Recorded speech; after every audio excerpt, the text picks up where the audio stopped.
Welcome to the Deep Dive, where we extract the vital insights from the sources you share, giving you the intellectual scaffolding to master a complex subject quickly. Today, we are undertaking a deep dive into the unparalleled literary and moral vision of James Arthur Baldwin. It's an incredible subject, tracing the trajectory of a man whose pen was, it was an instrument of both immense beauty and just this uncompromising critique. Absolutely. James Arthur Baldwin, born James Arthur Jones in 1924. Right. And he was so much more than just a writer or an activist. His celebrated output, we're talking essays, novels, plays, poetry, right up until his death in 1987, it created a completely unique literary space. So what is it that makes him endure? What do we really need to understand? Well, the key is how he seamlessly intertwined these intensely personal struggles, things like masculinity, sexuality, identity, with the huge themes of race and class. He managed to influence both the civil rights movement and the emerging gay liberation movement. He really leveraged his own quest for self-acceptance into these universal moral truths. That's the genius of it, that translation from the personal to the universal. And when you look at the cornerstones of his early career, you immediately see the cultural seismic shift he triggered. We're talking about his debut novel, Go Tell It on the Mountain, from 1953. A semi-autobiographical masterpiece. So powerful that Time magazine later ranked it as one of the top 100 English-language novels. And then, just 2 years later, you get the essay collection Notes of a Native Son. And that cemented it.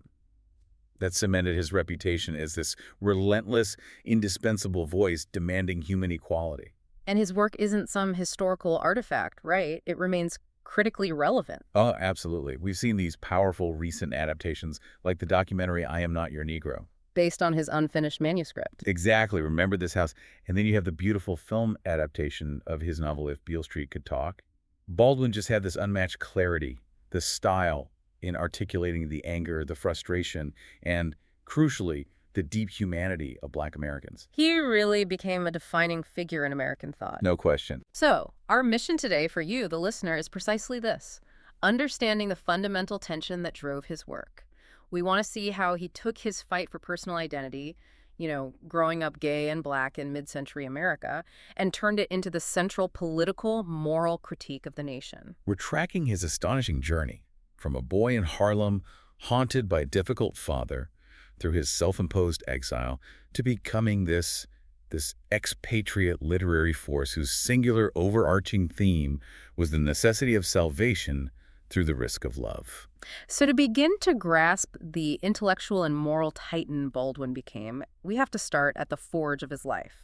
In Harlem, that's where the fire and the confusion first took root. It is. He was born James Arthur Jones in 1924 out of wedlock to Emma Burtis Jones. She was a young woman who had moved north to New York during the Great Migration from, where was it, Maryland? Deal Island, Maryland. She arrived in Harlem at just 19 and, remarkably, never revealed the identity of his biological father. So the environment he grew up in was shaped almost immediately by another man, David Baldwin. David Baldwin, whom his mother married in 1927. He was a laborer and a very stern Baptist preacher from Louisiana, and he insisted James take his last name. James referred to David Sr. simply as father his whole life, but that title was just laden with ambiguity and pain. Their relationship wasn't just difficult, was it? No, it was often hostile. It was defined by a kind of intellectual and spiritual combat. And the background of the stepfather is just crucial context here. David Baldwin was significantly older, possibly born before emancipation in 1863. His own mother had been born enslaved. And that history just fueled this extreme bitterness and paranoia in him. The source material details that David hated everything James loved. Everything. Reading books, seeing movies. And particularly having white friends. He saw all of these things as direct threats to James's salvation. That's right. David's faith was all twisted up with this profound racial hatred. It wasn't just a rejection of James's artistic life, it was theological. He truly believed God's revenge on white people was both necessary and imminent. And Baldwin, later in life, he came to understand that this immense psychological pressure from his father, it really stemmed from a desperate, if twisted, desire to protect his Black children from a world he knew would try to destroy them. Even if that protection looked like oppressive control. Exactly. But that psychological pressure eventually became too much for the older man. David Baldwin became more and more paranoid. He was eventually committed to a mental asylum. And he died there of tuberculosis on July 29, 1943. And this date, I mean, it's just a startling point of convergence for both personal and political trauma in Baldwin's life. It's an almost mythic moment in his biography, you're right. David's funeral was held on James's 19th birthday, July 29, 1943. At the same time, the infamous Harlem riot, sparked by the shooting of a black soldier by a white police officer, just erupted across the city. So you have the death of the oppressive father, the marker of his own maturity, and this explosion of racial rage in the streets, all on the same day. It's unbelievable. That trauma defined the central tension of his early life, this inescapable merger of the personal and the political. The personal reckoning, though, it came later through his writing. He reflected on this triple tragedy in the essay Notes of a Native Son. He did. And it's there he finally found a measure of reconciliation. He recognized that his father's outrageously demanding behavior was, in its own way, a form of protective love for his menaced children. But before he got to that point, the lasting impact of his youth was this profound sense of psychological erasure. He captured it with devastating clarity. He described his childhood self-perception, saying, "I never had a childhood. I did not have any human identity. I was born dead." I was born dead. Yeah. That sense of existing in a state of denied humanity became the absolute engine driving his life's work, didn't it? It was everything. The desperate fight for self-definition against an indifferent, hostile world. It's incredible how his brilliance survived that. I mean, his early teachers saw it immediately at Public School 24, especially Gertrude E. Ayer, the first black principal in New York City. She saw his writing talent as something he got from his mother. She said he wrote like an angel, albeit an avenging one. I love that. The angel wrote with beauty, the avenger wrote with fury and moral clarity. And you can't overstate the importance of his mentors outside the family. Orilla, Bill Miller, a young white teacher, was crucial. Right. Baldwin credits her with making sure he never really managed to hate white people completely. She helped him realize that their prejudice wasn't rooted in their whiteness, but in some deeper other reason, a failure of character or history, not just inherent evil. And that distinction was the groundwork for his whole intellectual critique of white society later on. And Miller also gave him a huge artistic push, right? She took him to see an all-black production of Macbeth. Exactly. Seeing black actors command that stage at the Lafayette Theater, it ignited his lifelong desire to be a playwright. It proved that black identity could tackle the great universal stories. Of course, his stepfather hated it. Vehemently. But his mother staunchly supported his education. She was the buffer. He went on to attend DeWitt Clinton High School in the Bronx, a mostly white and Jewish environment. And there he found his tribe, working on the school magazine, The Magpie. And look who he was working with. The future photographer, Richard Avedon, the publishers Solstein and Emile Kapoya. He was already immersed in the cultural world he would one day transform. But beneath all that success, severe internal crisis was brewing. He discovered his attraction to men. And that sexuality clashed violently with his religious upbringing. So he sought refuge in the church. He joined the Pentecostal Faith Church at 14, became Brother Baldwin. The irony there is so rich. He's seeking shelter from his sexuality, but the church gives him the tools of his power. It really did. It was in the pulpit, giving these extemporaneous sermons, that he discovered his authority. He learned how to command attention, how to structure an argument, how to harness emotion. That oratorical skill went straight from the pulpit to his essays. But the sanctuary was a trap. He left the church in 1941. Realized it was just a mask for self-hatred and despair. The salvation they preached, as he said, stopped at the church door. And then reality hit hard. The financial needs of his huge family pulled him out of school. He took these menial jobs, terrified of becoming his stepfather, of failing to provide. He worked building an army depot, laying tracks for the military in Bill Meade, New Jersey. And this move brought him face to face with a different, much more brutal form of American racism. The racism of the white Southern workmen. He said the atmosphere was thick with resentment. They hated his intelligence, what they saw as his uppity ways, and that tension just built and built until it exploded. The definitive incident, the one he wrote about in Notes of a Native Son. It was a slow burn. Mm. The tension was constant, but the breaking point came on his last night in New Jersey. First, he gets refused service at a restaurant in Princeton. Then later, he and a friend stop at a diner. And he knows what's coming. He knows. He walks in, the waitress says, "We don't serve Negroes here." And the accumulated weight of his entire life, his father's rage, the poverty, the constant denial of his humanity, it just boiled over. And this wasn't a philosophical moment for him. This is just pure rage. Primal. He grabbed the nearest thing, a heavy water mug, and hurled it at her. It missed and smashed a mirror behind the counter. He barely escaped. And that moment of violence, of almost committing a terrible crime, fueled by this justifiable rage, it terrified him. Absolutely. He directly cited that incident, that narrow escape from prison or a lynch mob, as a key reason why he had to leave America. He needed distance to survive the rage that his own country nurtured inside him. After that, he went back to Harlem, but he was a wreck. Listlessness, heavy drinking, a nervous breakdown. He eventually sought a different kind of escape, Greenwich Village. Right, the artistic heart of New York. He was trying to flee what he called the atrophying environment of Harlem. It's there he found the modernist painter Buford Delaney. And Delaney was crucial. Crucial. Baldwin called him the first living proof that a black man could be an artist. He showed Baldwin it was possible to make a living through art, a real profession. This was also a period of intense and often painful sexual exploration for him. The sources highlight his major love during this time was a man named Eugene Worth. A black man who was ostensibly straight, but with whom Baldwin shared this deep, intimate connection. And then, tragically, Worth died by suicide in 1946. That loss haunted him. It absolutely did. Worth's suicide became the clear, painful inspiration for the character Rufus in his novel Another Country, a character whose self-destruction forces everyone else to confront their own issues of race, sexuality, and love. At the same time, he's laying the groundwork for his literary career. He meets the famous author Richard Wright in 1945. And Wright was encouraging. He helped him get an advance for an early version of Go Tell It on the Mountain, though it was rejected at the time. By 1947, 1948, his essays are already starting to appear in major magazines. The Nation, Commentary. And that first major essay, The Harlem Ghetto, is fascinating. It tackles anti-Semitism within the black community. What was his conclusion there? Why did he think that was happening? He concluded that Harlem was essentially a distorted parody of white America. Because Jewish people often owned the businesses, or were the landlords, they were the most visible white people. They became a stand-in, a synecdoche, for all white oppression. He argued that the anti-Semitism was a tragic, misdirected reflection of the deep anti-white sentiment that American racism had created. Showing how hate just metastasizes, even within the oppressed community. Exactly. By 1948, James Baldwin he realized he couldn't stay. He couldn't. Not if he wanted to survive artistically, morally, or physically. At 24, he moved to Paris, completely disillusioned. But it was more than that. He needed distance. He needed an external perspective on himself and his writing. So this wasn't just a physical escape from Jim Crow. It was an artistic strategy. A deliberate one. He wanted to reconcile his sexual ambivalence, and critically, his goal was not to be read as merely a Negro, or even merely a Negro writer.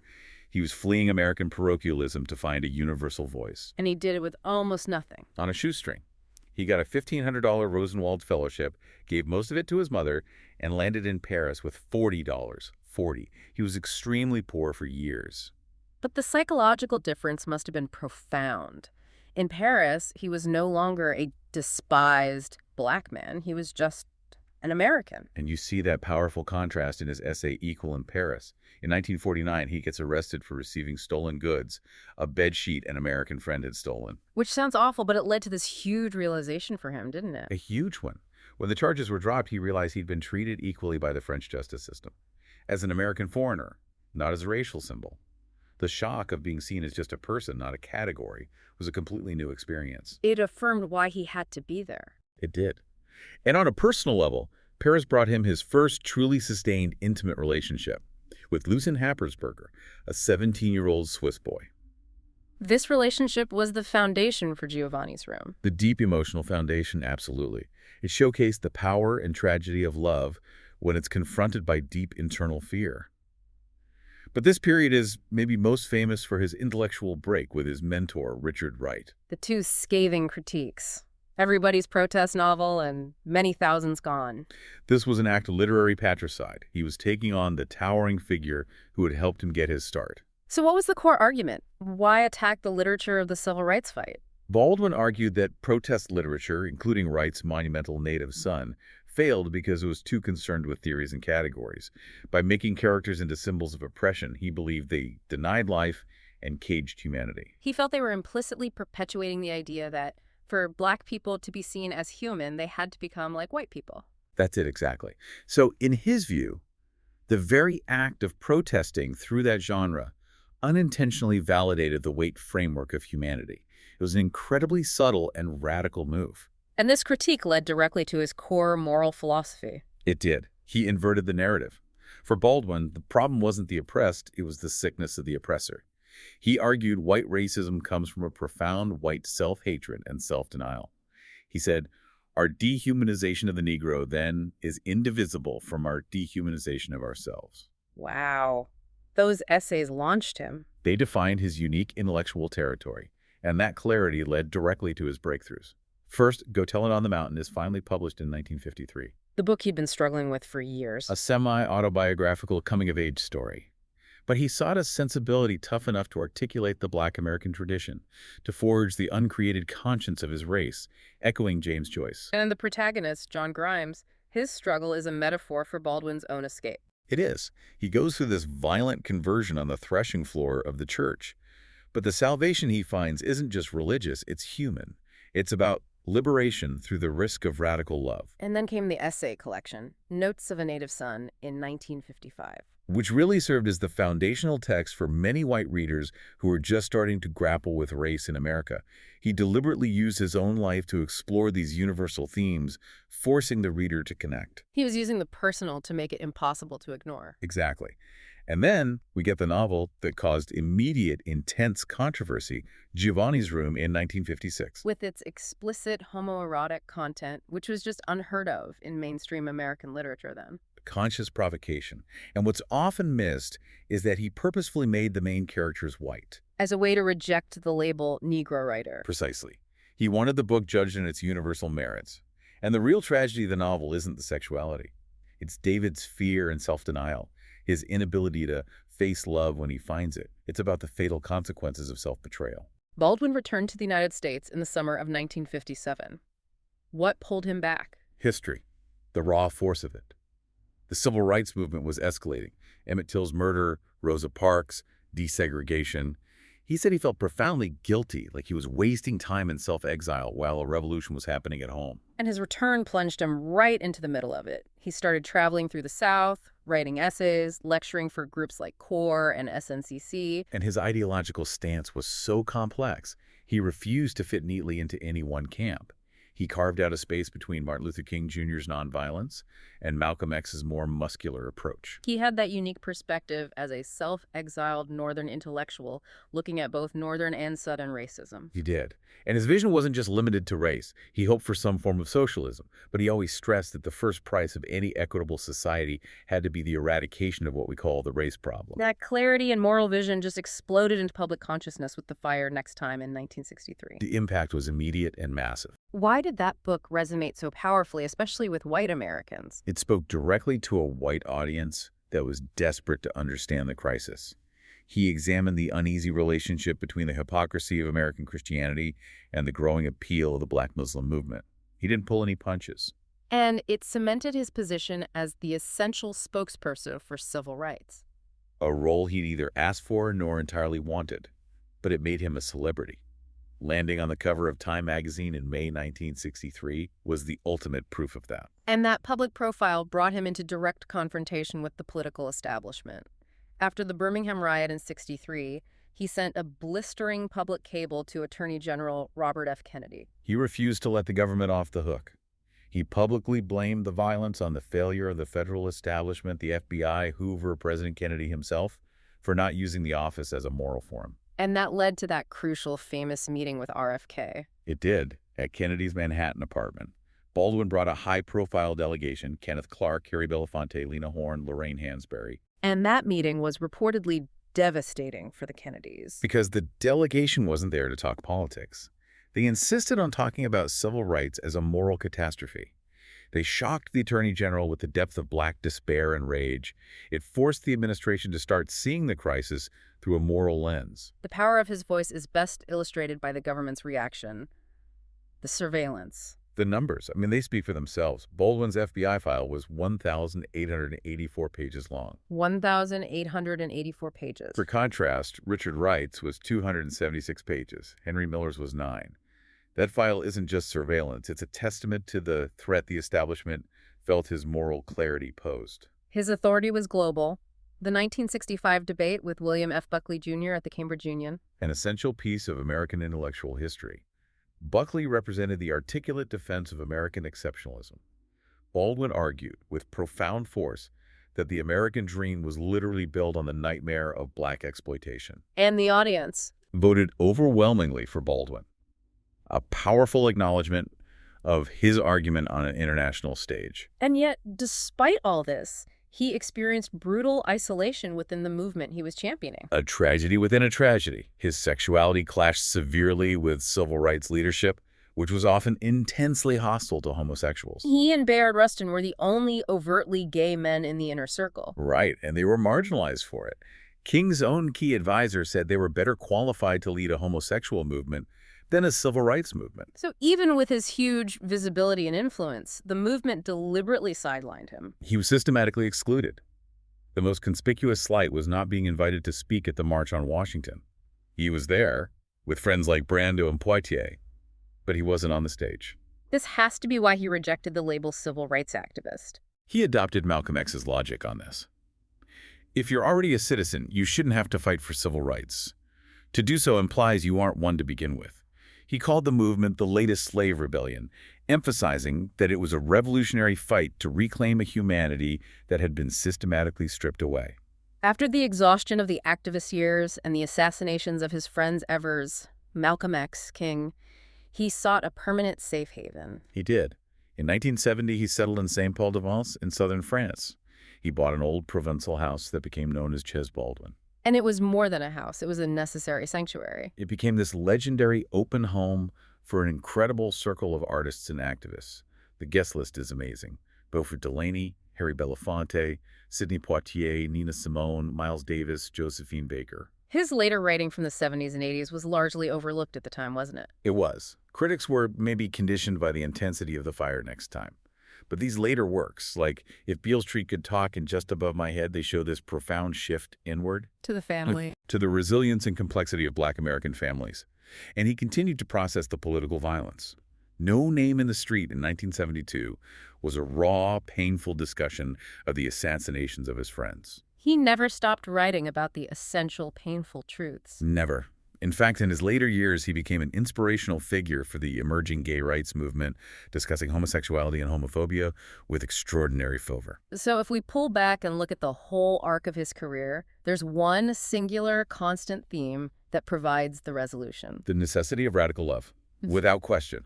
Resolution only comes through love of self, of community, love that risks commitment. His biographer, David Leeming, put it perfectly. Love for Baldwin cannot be safe. It has to involve risk, removing the masks. Exactly. And the refusal to engage in that risky, radical love for Baldwin had dire, often fatal consequences. That was his great moral refrain. James Baldwin died from stomach cancer at his sanctuary in Saint-Paul-de-Vence on December 1st, 1987. He was 63. Cared for by his friend, the artist Fred Nell Hollis, until the very end.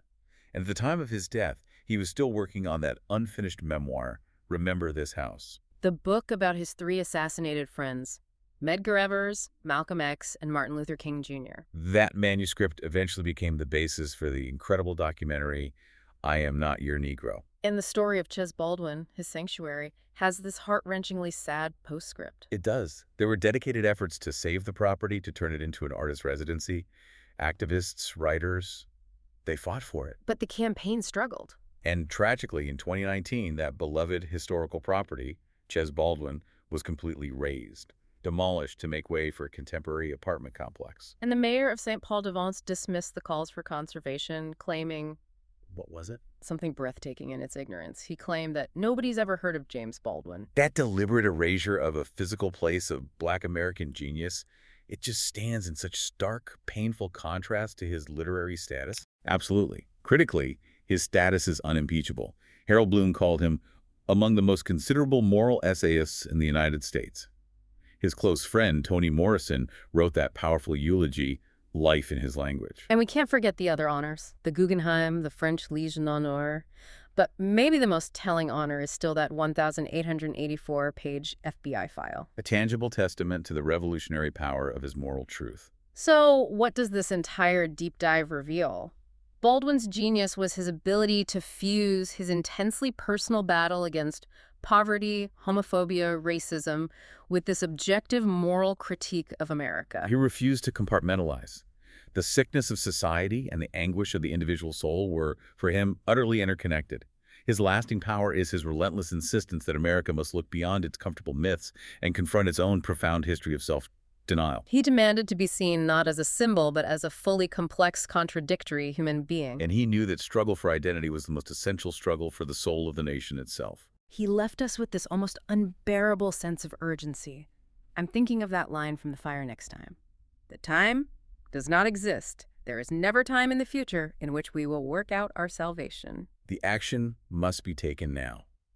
And if Baldwin's primary philosophy was that salvation, both individual and national, comes only through the willingness to take the risk of love and radical commitment, this leads us to our final provocative thought for you to consider. Go on. What does the destruction of his physical sanctuary in France, the house nicknamed Chez Baldwin, tell us about our capacity to truly protect and cherish the profound, difficult, and risky truths he championed? Was the demolition of his refuge and the mayor's claim that no one knew his name a final confirmation that the difficult, necessary commitment of true love and self-recognition is still being fiercely refused by the very society he sought to redeem?